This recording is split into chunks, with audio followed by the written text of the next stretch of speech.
Shout out to Uncle Charles. All right. So number two, misperceptions about the cost. A lot of people believe that creating a will or a trust is expensive and they can't afford it. They think it's only for rich people. Maybe they think it's for white people, but that's not true.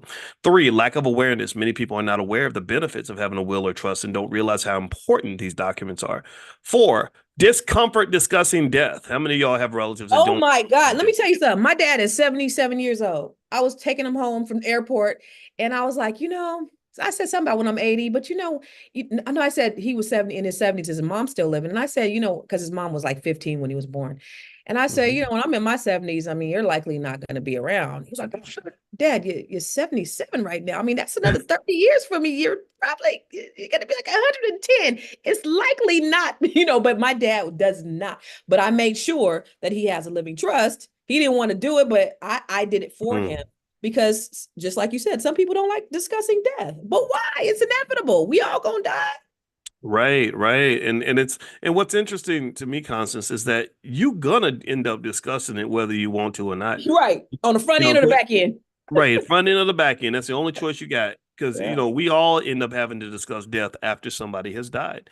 Right. And my sister does autopsies for a living, and that really made her reflect because she was doing autopsies in Chicago of all places. So every single day she would see regular people just like her, regular people that had a full schedule of all these things they were going to do the next day, thinking they were going to be around another 20, 30, 40 years, who were laying in her office like cold dead body, naked because they had to cut them open, and figure out how they died. Wait And it a would minute, be is this the something. sister that was at ABNC last year? Yeah, Tangi. Well, I got Yeah, one yeah, sister. I met Tangy. We hung out a little bit. Yeah, yeah, yeah. I She's a didn't know she medical. was. I didn't know she did autopsies. Wow. Yeah, yeah, she's a medical doctor. Yeah, her and her friends, they all cut dead bodies open. They're a bunch of weirdos. They like being down at the bottom of My, my cousin the does embalming. I'm like, what? That is so sadistic. Why do you want to do that? What, right. I They, don't know what that feel. it takes a special breed. I ain't gonna lie. It really does. Just Yeah, I want to hang told my out with sister. dead bodies all day. Like, what? I was like, you and your weird little friends. Yeah, but they some rich weirdos though. Right there you go. Right. And then there's that. That's but right. but yeah, and another funny thing, and it's not funny, interesting is, and this is a point I think that's important is when you were talking about Prince and all the lack of planning that went into his death. A lot of people made money from Prince. I think that he paid over $100 million in attorney's fees and administrative fees. And so maybe you talk about that. A lot of I know people that have offices where they do wills and trusts and estate type stuff. And one lady flat out told me, she said, my office would not be open if people simply planned for their death. She said, we make our money because we're there to clean up the mess and everything that's just kind of not provided for, not prepared for. And what What did you you have your say? thoughts on? 70? Did you say 70% of people don't plan Yeah. for Well, 70% of all wealthy people lose all their wealth in one generation. 70% of all So wealthy? all the work you put in, all those decades of blood, sweat, and tears you put into building that business, it disappears. A lot of black folks where we struggle with that is that a lot of black owned businesses, there's a guy that is in the black business school, one of our faculty, Ace Chapman, and all Ace does is he makes a lot of money guiding clients to go buy businesses that were for which there was no legacy planning. So Mhm. somebody's been running this store or running this business for 20 or 30 years. Either they don't have the kids around to help, the kids went off and got corporate jobs, so they don't want to be in the business, and he just buys it from them, and he can buy it for pennies on the dollar. So he can invest, I don't know, 50,000 and buy a business that's making 100,000 a year, that kind of thing, because there's nobody there to carry the legacy on. So a lot Wow. of wealth gets lost that way. Yeah, wow. Well, I when people going back to what I was saying earlier is in terms of people thinking, at what point do I need a living trust? And because a lot of people think, well, I don't got none, I ain't rich. If you have Mm. property, I don't care what property, if you have property, like real estate, real property, say, I don't care if it's worth $50,000, if it's worth $100,000, or if it's worth $1 million. If you just have one property, you need a living trust. Why? Let me tell you the difference between going a property that has a trust and that does not. So I have clients. So I have two clients. One has a living trust, one has a will. The one that has a will, say that the children want to sell it. There's six kids One is in Atlanta, five are here. Everybody's in agreement. Five and took care of the mama, and they've already decided. The one that's in Atlanta that is not ain't talked to mama and them in 10 years has an opinion, has a say on what they want to do. I don't want to sell mama's house. Five of them want to sell mama's house. The one in Atlanta who ain't been around don't want to sell mama's house. So guess what? It goes into probate. And then they have to, the judge has to decide, they have to get an attorney. The judge has to decide. It is costly and is very time consuming. Okay. But even if the person wasn't contesting, because they say if you have a will be contested. Even if that person wasn't contesting, it still has to go through the probate process. So even if Mm-hmm. everybody was in agreement, you Mm-hmm. still got to go through the probate process. It just wouldn't take as long as when the person's contesting. When it's a Mm-hmm. living trust, I had a client, Liz, her dad just died suddenly. He had a living trust. He was African. They called me, Constance, can you sell the house? Yep. Got an offer in 3 days, closed in 30. No problems. All I Wow. had to do was present the living trust. Very So interesting. it's a very stark, and all he had was one property, but it was a very stark, it's a very stark difference of, how transactions happen. So they ended up, so even though there was equity, they ended up losing a lot of money in equity because of time, because of the fees that are associated with it. Also, I think there are services that will pay, so say one person wants to get a portion of their money. I just want my money up front. There are services that will pay them out, but they have these exorbitant fees that they charge for this. So they're not getting all the equity, they're not getting all their wealth, they're not getting their fair share. I had another, no, no, no. So after I did my TED talk, these ladies contacted me. They wanted to sell their their grandparents' house. It was so sad. Now they called me, but I felt bad for the uncle. So this is what happened. So the parents had this house in Berkeley. So it was worth like $1 million or something like that, like 1.2, $1.5 million, but it was all broke down. Everything in Oakland, Berkeley is extremely expensive. So it's like 1.5 or maybe $1.7 million. It was the house he lived in since he was a child. All of his siblings, he had five siblings, they had all passed. His parents passed. His one brother's children that were estranged from them wasn't even raised around the family. They're from North Carolina. They're the ones that contacted me. They were like, we want you to sell our house. This man is living in this house. He wants to hold on to the house. They're like, we don't give a damn. We want our portion of our property. We want our inheritance. And so they ended up having to sell this man ended up having, and he's 70-ish, about 72 years old. And they ended up kicking their uncle out, and he had to sell the property. There was no trust. There was not even a will, but there was certainly no trust. And this was this man's childhood home. And he was like, okay, I'll buy him out. He was using all kinds of stall tactics. I'll buy him out. He couldn't afford $1 million to buy these people out. He simply couldn't afford it. The house was paid off free and clear. And he would have had to taken out $1 million loan. So, but there were no directives. All they knew was this is their grandparents' house. Their father had a portion. Their father died. So now it goes to them. I don't give a damn about uncle. And he's like, they wasn't even around. They don't even know us. They don't know anything about, they weren't even around my brother, but they were entitled. Is that fair? Wow. But there was no estate planning. Wow. That's terrible. Yeah, it's kind of sad because um when you don't have those preparations in place, not only do you have the fighting, but you have people um doing terrible things to each other, or you have people involved in the decision making that should not be there. Mhm. Like everybody knows, cousin so and so ain't been around since the 90s, or this, you know, this person over here doesn't have any rights at all, but yet somehow because of some oversight or lack of preparation, they now have all this power. And so what tends to happen when people die is there is a power shift. Like right Mhm. now, for example, nationally, there is the largest wealth shift in American history into the hands of women, actually, because their husbands, the boomer husbands, are all dying because men, we don't take care of ourselves. Yeah, and so women are going to be richer than they've ever been.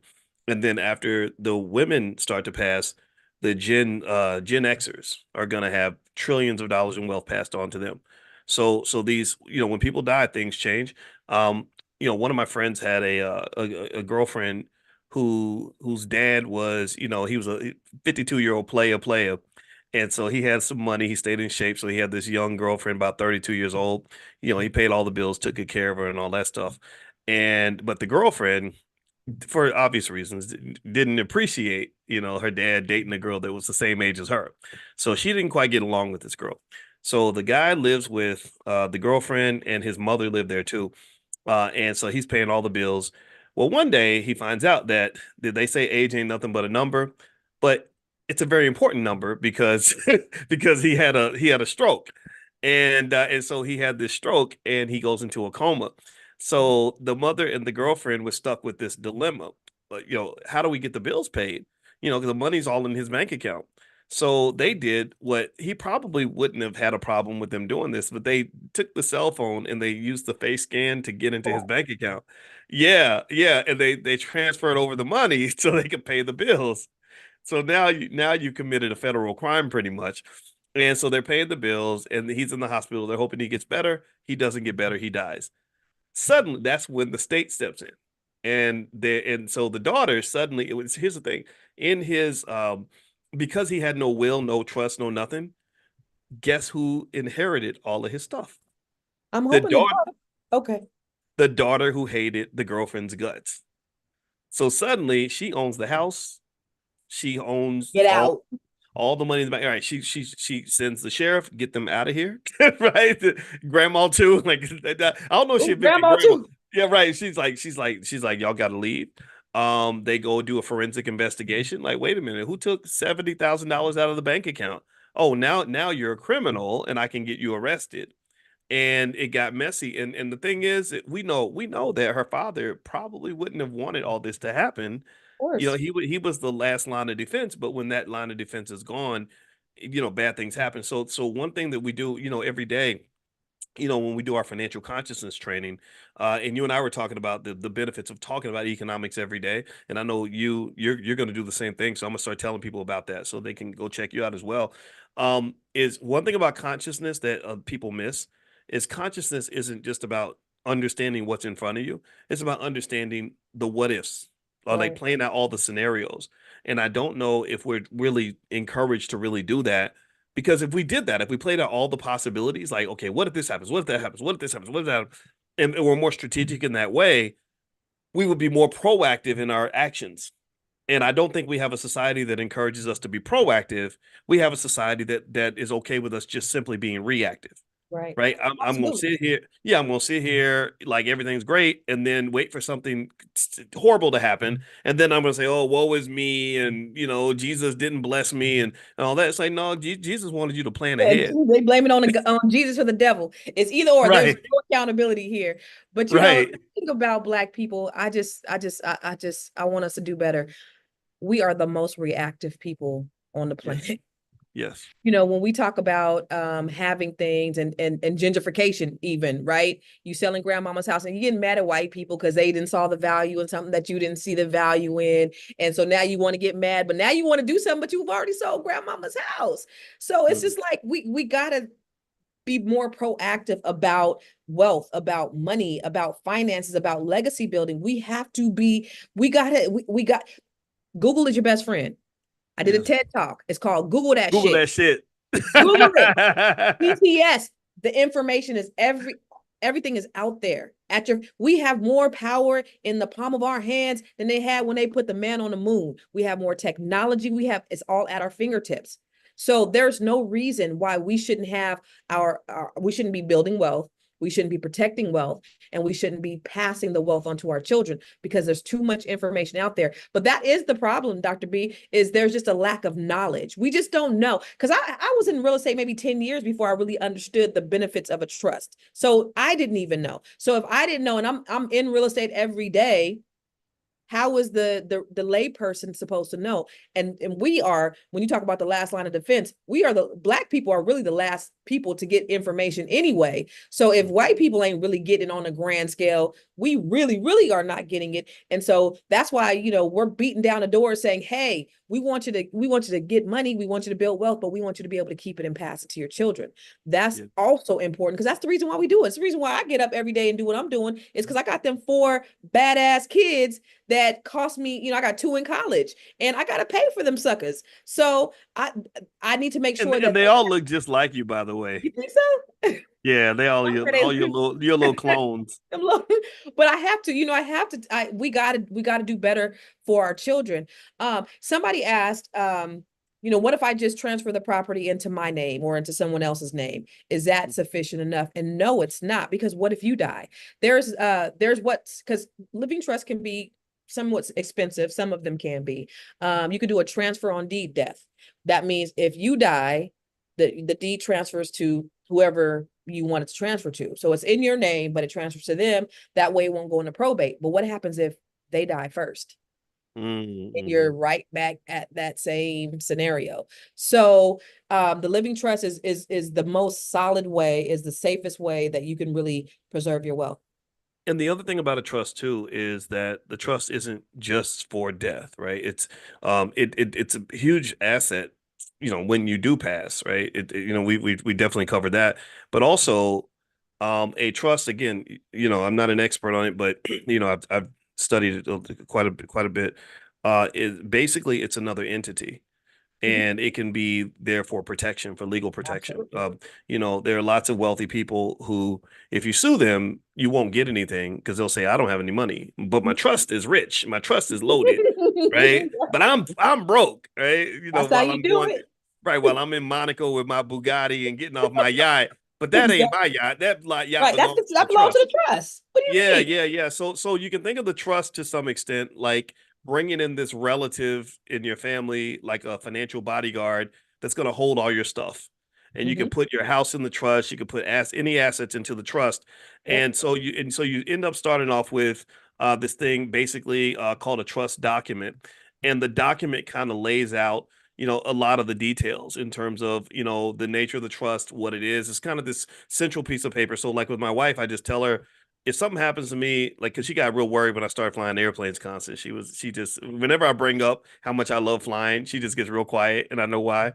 And so I said, look, babe, if something ever happens to me, just go to the black bag, the trust documents in there, and that tells you not just the structure of the trust, but you can then put assets into the trust. So the same way you have an LLC, you have an EIN number related to the trust, and you can just attach things. You can attach bank accounts, houses, cars, money, Insurance. whatever, right?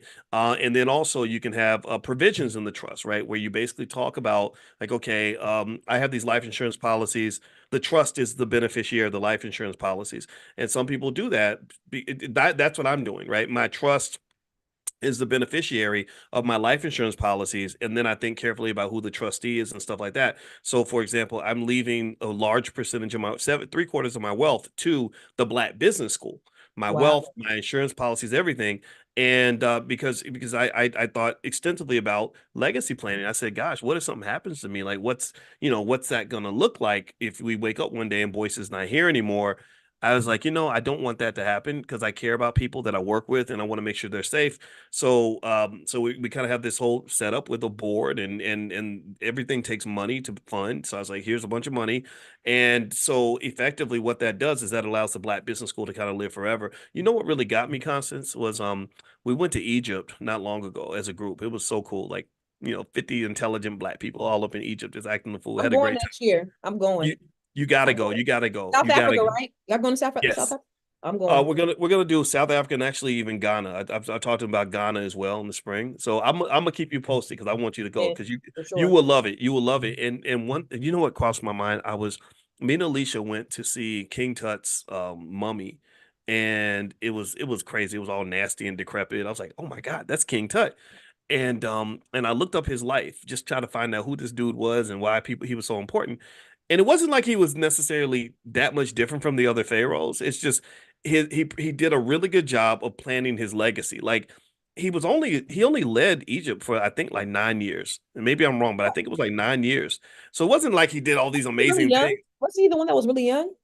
He was very young. He was very young. Like there's really like I would he was remarkably unremarkable.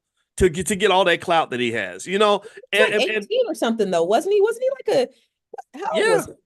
yeah, he Yeah. was a kid, and they had he had a hole in the back of his head, and his legs were broken. And at first, the theory used to be that the second in command killed him, like hit him in the back of his legs and hit him in his head.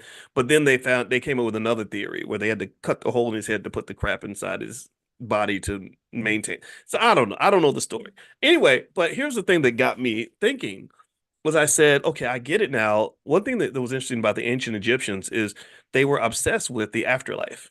They Yeah. spent their whole lives planning for the afterlife. They had these elaborate tombs and everything else. And so King Tut, even though he led Egypt for only 9 years, his legacy has lasted 5,000 years, Right. right? That's And amazing. um and so in my view, here's what I'll say on this, and then I'd love to get your thoughts on any of this, is that when I think about the afterlife, I never really honestly was big on the stories about heaven and all these great things that are supposed to happen after you die because I don't think that's confirmed. I'm a scientist. But we do know that the afterlife is real because we know that after our life is over, there's going to be people that we leave behind, right? Mhm. After our life is done, there is an afterlife, right? There's still Right. going We to be know that for racism sure. and Yeah. right, it's right. So I said, okay, I get it now. Maybe a big chunk of our job in this life is to prepare for that afterlife. And if you commit some amount of time to investing for the afterlife and just playing your position, you can really have a legacy that far outweighs anything that you were able to do on this earth. During that trip to Egypt, my transformative experience was I said, I want what I have in my legacy to far exceed anything I did while I was merely a human. And it will. I hope It so. will. It I hope will. so. Yeah, you've impacted millions of people. It absolutely will. It's definitely not going to die. At least you definitely have some information out there. You got tons of information, but I love how you're intentional about keeping the Black business school alive because of course your information is going to be out there. You got 100 million views or something crazy like that, a billion, I don't know. Like a But billion, yeah, a bill, come on now. But as far as the Black business school being intentional about that part, oh my gosh, that is amazing. So kudos to you for that. That's yeah. awesome. Well, thank you for saying that. Yeah, and I think it's more than to me. It's like deeper than like information. Like information's always there. Yeah. Information's a lot of places. It's more about ideas. Hmm. We have lots of Negroes full of information. The question is, who are you? What are your values? What ideas are you applying this information to? Right. Right. So the way I want to add value is not so much to say, okay, well, this is how you manage your 401k. This is how you invest in stocks. Sure, we're accomplishing that. But the bigger question is like, well, why is this important? Well, it's because you're black. And I don't run away from that. It's because your lack of economic preparation is what others are using to exploit you and control you. It's well, what's another why? Well, because you love your kids, because you love your grandkids. Why? Well, because when you are free, you have access to all these other things that money can't buy. So Yep. so for me, it's not just about so much just the information. It's like who are we? Like why are we doing all this stuff? You know, because if I just did all this just because I was like some financial advisor or something or a stockbroker or something, that would bore me. Like money Yeah. is okay, but money's not that important. But it's like if you think about what we go Purpose. through, yeah, if you think Purpose. about what we go through, it's purpose. There we go. There we go. So what I want to do, Constance, is I'm gonna ask some of the questions that are in the chat, and you can answer them. You're the expert today, and then also I'll give you a chance to invite everyone into your mastermind if you'd like, if that's okay. Okay. You ready? You cool? Sure. Okay, all right. And I don't want to overtalk, even though I already did. So I need to do Oh, it. I love you. Listen, so you guys, Dr. B is a great person, and we have these engaging conversations where we'll just talk hours just about Black consciousness or Black health and wealth and all that stuff. He's just a great person to talk to. So I could talk to you for hours and without any question or any problems. Well, I appreciate it. Thank you. Vice versa. So the question from Katrina Knowles is, what if the will has the siblings, but one of the siblings is on the deed and the parent dies? In Massachusetts, how does that work? I don't know if you're an expert on estate planning or trust law in Massachusetts. I think that's a complex sort of question. But if there are siblings in the will, and you have a sibling that's on the deed, and I think this might be something that might be like more complex to kind of look at. But Yes. any initial thoughts on that? I mean, initially, I think that the will is just instructions. He who owns the deed or who's on the deed is trumps everything else. So, even though the will says that these are how, first of all, how did they get on the deed? Um, Hmm. but they could probably even sell the property before Hmm. you go through probate to, to exercise your rights inside the will. But yeah, you definitely got to talk to an attorney about that. But I would Yeah, say he trumps the will. yeah, I think it comes down to who, how Right. the yeah how the ownership is structured, right? If the other person just owns it outright, then that's their property, right? I mean, I can't make a will. Like if my sister owns a house, I can't make a will and say my sister's house is going to belong to my cousin. You Right. know, like that's because that's my sister's house. So Right. if it's some sort of joint tenancy where we both own the house, then I have rights I can exercise in the will. So okay, so let's see. Shauna is asking, can you make your children the beneficiaries in California, or do you have to get a trust to leave a Roth or traditional IRA to adult children? Um, did you want to take a stab at that one, That's yours on or the I can? Roth and the Okay.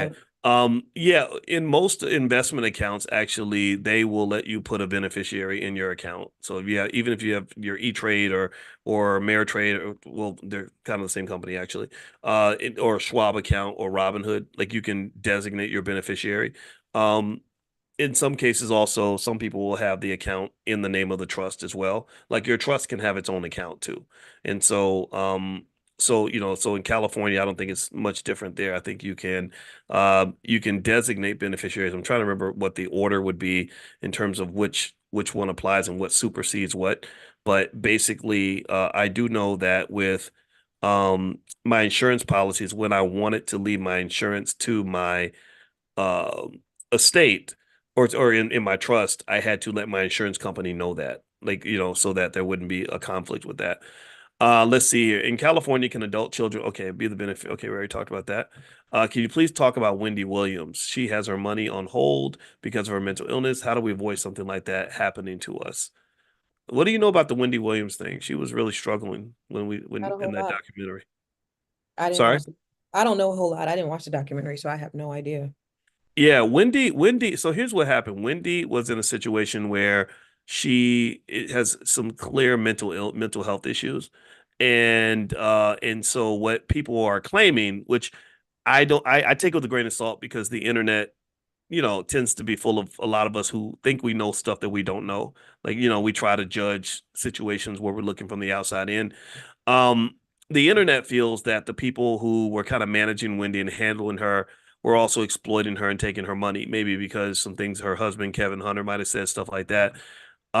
I don't know if that's the case, but I do know that there are things you can do when you make your will and you put together your living trust and your durable power of attorney, your healthcare directives, things like that. You can make provisions on what happens if something goes wrong, if you are on a resuscitator or if you lose your mind or something like that. My wife keeps thinking I'm losing my mind, and maybe I am. So fortunately for her, she can make medical decisions and financial decisions for me in case, in case there's a decline or something like that, which happens in a lot of families.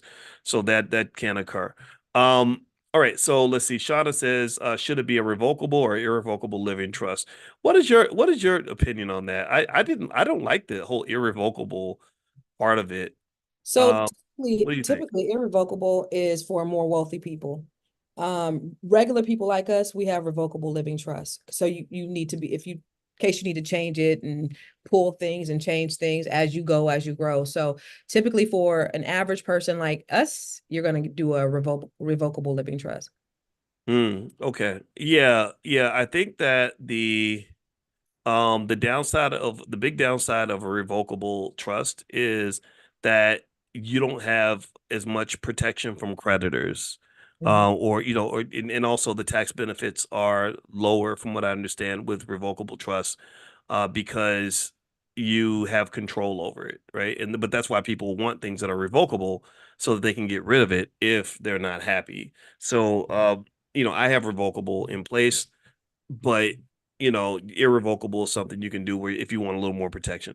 Okay, I'm gonna ask the last question, and then I'm gonna let you, Constance, kind of talk about what you're doing with the mastermind in case anybody wants to follow up with you. Okay, well, actually, two more questions. I mean, Lori Eubanks, you'll get the honor of having the last question. I see another question popped in, and I'm sorry, I'm going to end with Lori's question. So, and also, by the way, one sentence questions. I see that last one's kind of involved, so maybe we can save that I my for glasses for that more one. detailed concept. Yeah, that's quite a lot. So, so as we were asking, like just one sentence is a good length for a question. Can you help me find a lawyer, a black lawyer, to start estate planning, including a trust?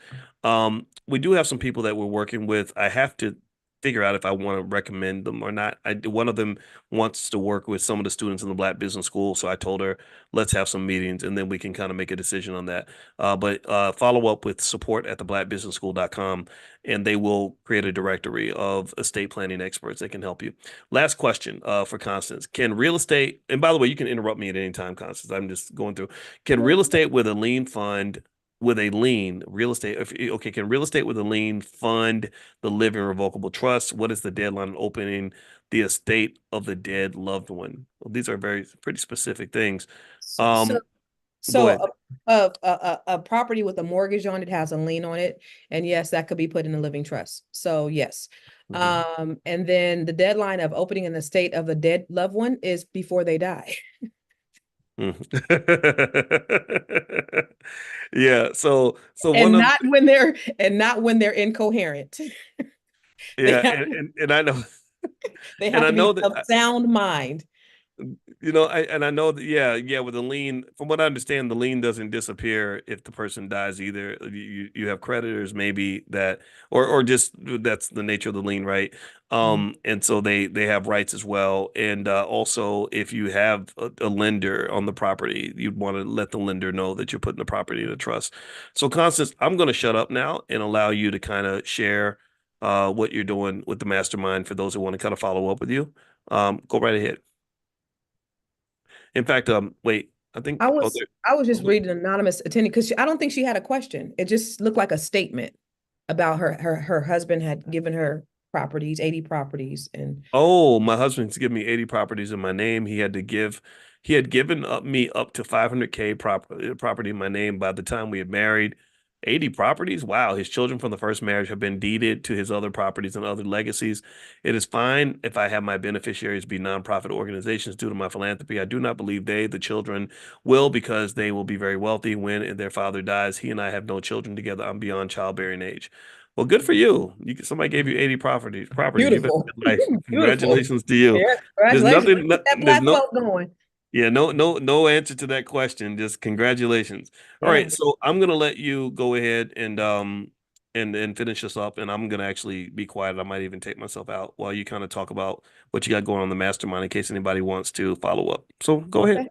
Well, I do want to say that whatever you do, a living trust typically costs about $2,000 on average, with an attorney, $1,500 to $2,000. There is a site. Now, I have used the site before. It's called 299trust.com. I've used it for my parents and it's ironclad.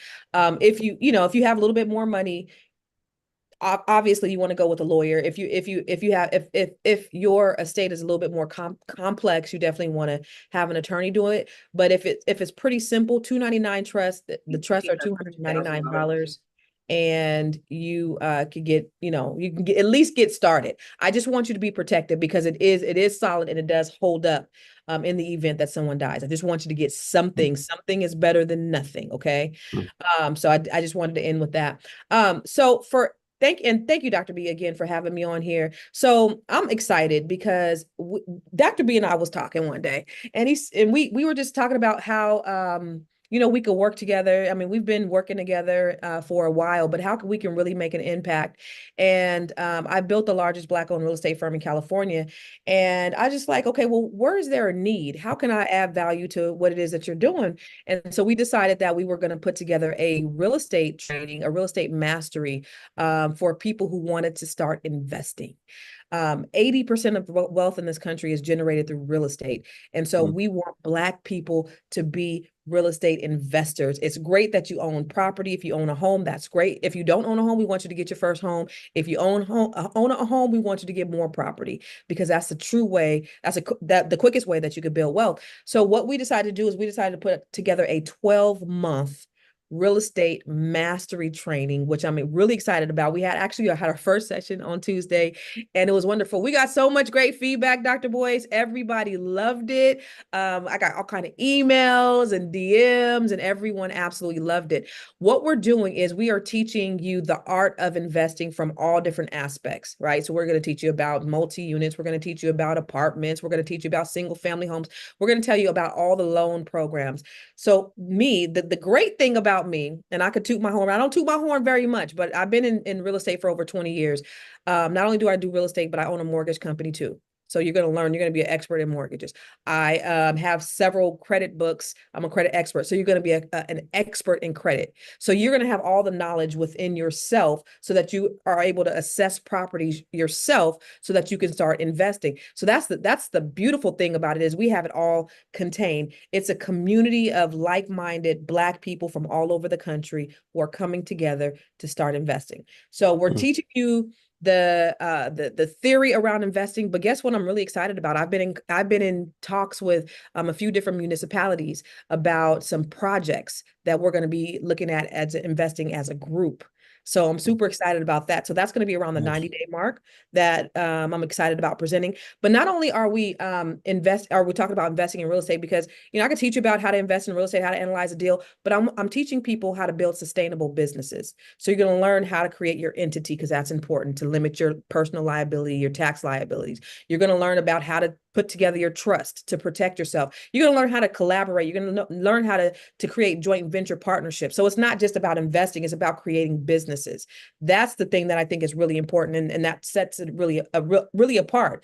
So what we offered is all of that, right? So you have 12 months, we have a 12-month mentorship program where myself, what I'm going to be teaching, we're going to be bringing in some other teachers to talk about some things. Dr. Boyce is even going to come in to show you how to invest in stock to help you to create more leverage so that you can increase your investment.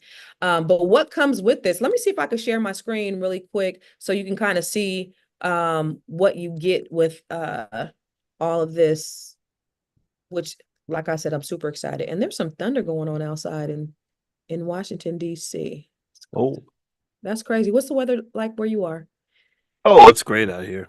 It Right. was it was nice and hot today in Chicago. It's bipolar out here. So you got a 12-month cohort. We have mentorship. You're going to get all these financial tools. And there are over already inside the Black Business School, inside the B1 Real Estate Mastery Program, you have 33 trainings that go along with that are self-paced trainings that you can kind of learn as you go. The real meat and potatoes is inside the live trainings that we do because you get to really interact live and ask different questions. So that alone is worth $16,000, the training that you get, right? And then, so there's some bonuses that we have. We have the down payment assistance manual. You have a deal analyzer calculator, all kind of tools that you can use that are going to aid you in your investing. Okay. So that's cool too. Then I have the Grow Your Money Club. This is a portal that I have tons of people in. It's a community of trainings that I do. I talk about how to create your entities. I talk about how to write books. There's a bunch of different trainings on a bunch of different things. You get access to that as well. That's $1,000 that I charge for that. That you're automatically in there just by virtue of joining this program. Then Dr. B was like, let me throw some stuff up in here too.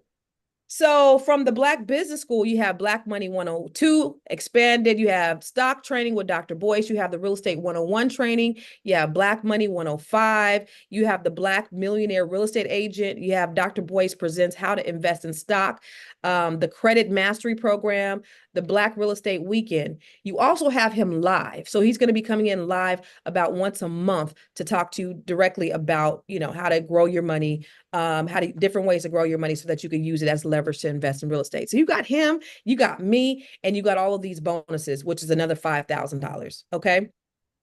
So you get 12, we get bi-monthly or 12 months of bi-monthly calls. You have the private community. So in the we have the B1 B1 Nation. We in the Hmm. B1 Nation. Yes. Anybody in here in B1 Nation? So that's our own private social media Yeah. group. You get the credit builders, you get to show you your kids how to invest in real estate. That's another thing I'm doing is I'm showing you how to make your kids investors because my children are also investors. Two of my children, one, my 25-year-old daughter, she had a couple of properties by the time she was 22. My son, I gave him the keys to his first property at 18. My other son just Wow. turned 18, so I got to get him one.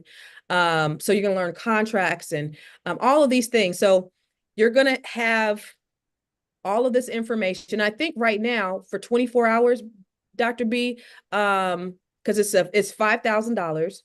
And Hmm. today you get $2,000 off. So it's 4,997. And for the next 24 hours, you'll get all of this. You can join us live. So you can see us every other week, interact, learn real estate, learn how to invest, learn how to build your wealth for $2,997, but you only get that for the next 24 hours. After the 24 hours, you pay $4,997. Now, some people are going to be mad. You know why? Because they paid the $4,997. And here we are offering the $2,997 to the people that are on this call tonight. But since you're here and you decided to invest your time in being here with us, that's the deal that you get. So I'm excited about it. And I hope that, we can have more Black people joining us and learning how to build wealth, Dr. B. What do you think? Yeah, yeah, and money is green, really. So they're the funny thing about the Black Business School is they I've regularly run into people who are not Black who also have the same financial challenges that we have. Mhm. That they don't have any problem being around working with Black people, and they're smart, right? They go where the information is and where the knowledge is, right? Just the same way a lot of us went to universities that were full of white people. So I think that we are the Black Business School because we're here for the Black family and here for the Black community first and foremost, period. But in a way, it's a little bit like Notre Dame, right? Notre Dame was built by Catholics. You're not going to disrespect a Catholic and go to Notre Dame. But as long as you're cool with that, anybody can come to Notre Dame, right? So we're kind of like the Notre Dame for Black people in a way. Like, our goal is to just really understand the why in terms of what we're doing and why we're doing it, and bring experts from our community that can help us get it done based on the specific economic models that work for our community. And someone like Constance is valuable, more valuable than I'm sure almost every business school professor you've ever had because she understands what our people are trying to figure out and how we're going to all individually and as a community sort of solve these economic challenges. Like Constance, I was talking to somebody about how the business models are different for Black wealth than they are for other wealth. Right. Like in business school, they used to tell us that in entrepreneurship class, I remember one guy saying that it takes 3 to 5 years for a business to become profitable. I don't know if anybody else has ever heard that before, but they say that all the time in a lot of these textbooks.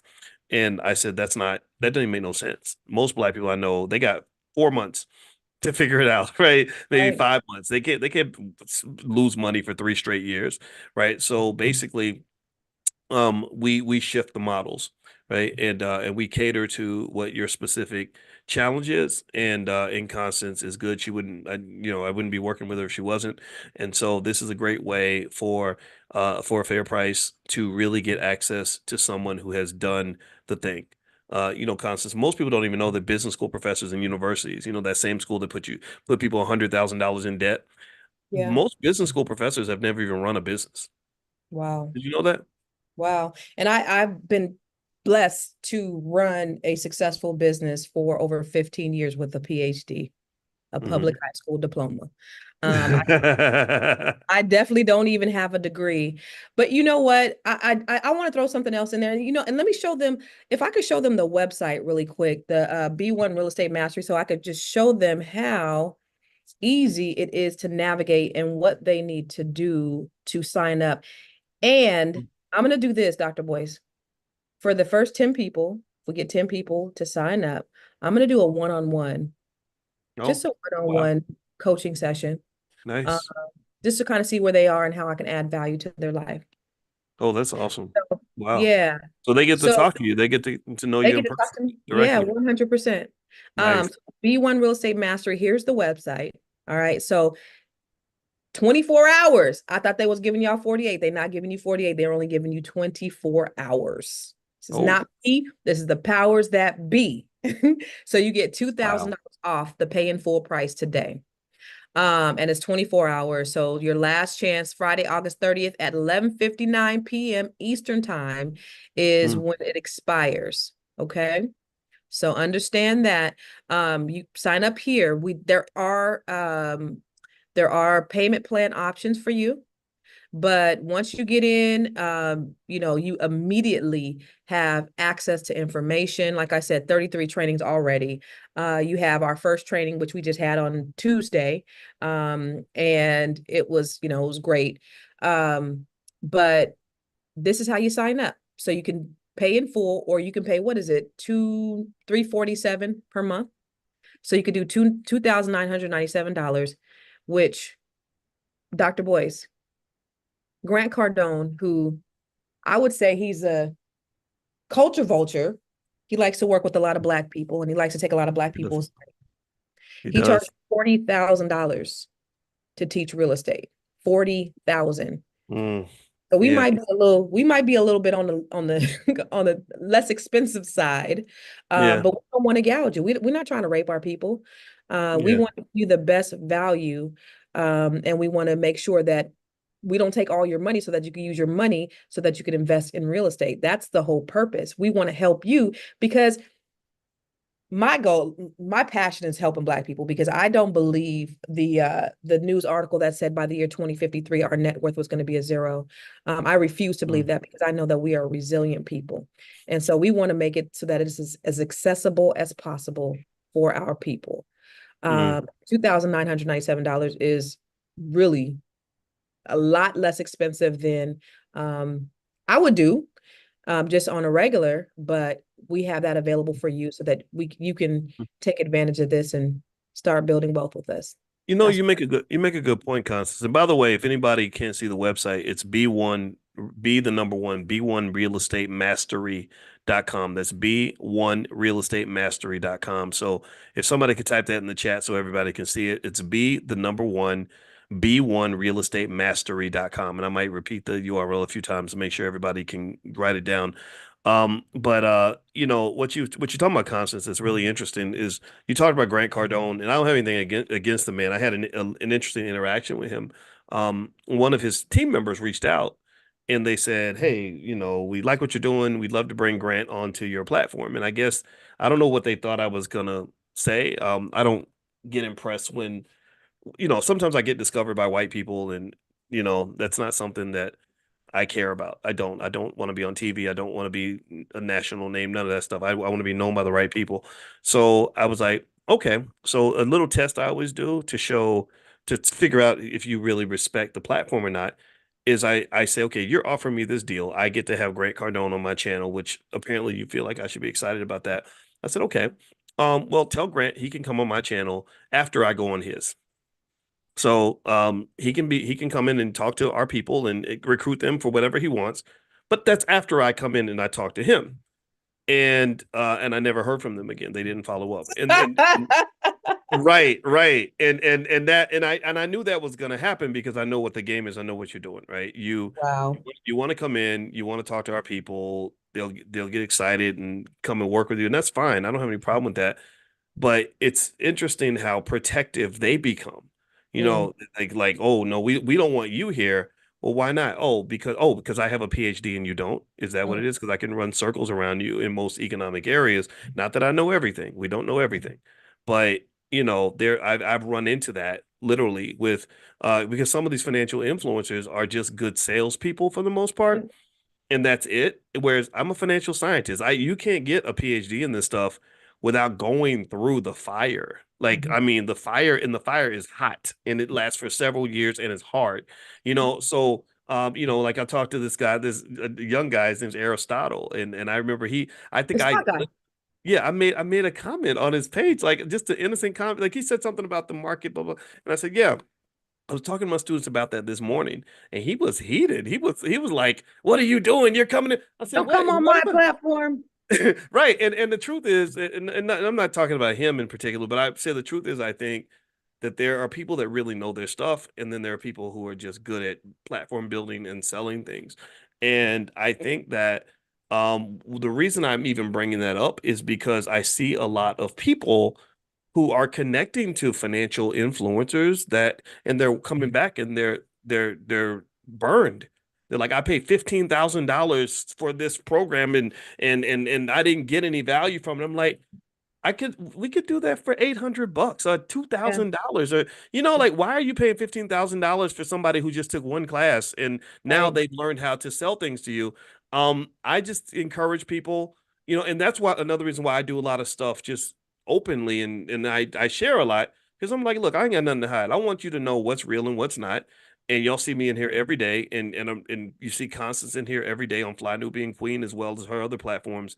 Like, we're just here for you. It's not going to be, it can't, everything can't be free. Y'all know this, right? There has to be a fee, right. but at the same time, it's a fair price. And so what I would say to you, and I'll let you talk now, Constance, on this, but I think the benefit of that, the reason I would call someone like you if I'm doing a real estate deal and I'd want you in my loop is because if you don't get good advisors around you, you will get burned. You are going to pay a very high price in the tens of thousands, maybe the hundreds of thousands of dollars by making bad deals that would have been prevented if you had an experienced person next to you. Constance, I had a one-on-one consultation with a brother one time. He said, well, I saved up $750,000 and I put it in a real estate deal, and it's a bad deal and I can't get my money out. And I was like, I wish I could help you build a time machine so we could go back, and the little $800 or 1,000 or whatever you spent to meet with me. I wish we could go back in time and you met with me before you did this deal, because the problem now was all his money was in it. As you know, with these deals, it's easier to get your money in than it is to get your money out. He could Right. not get his money out. He lost his whole life savings. Oh, So I hate that. I'm sure you got stories like that as well. Yeah, yeah. I just think that Black people, we got to do better with not always being impressed by shiny and flashy things, especially with when you talk about the financial influencers.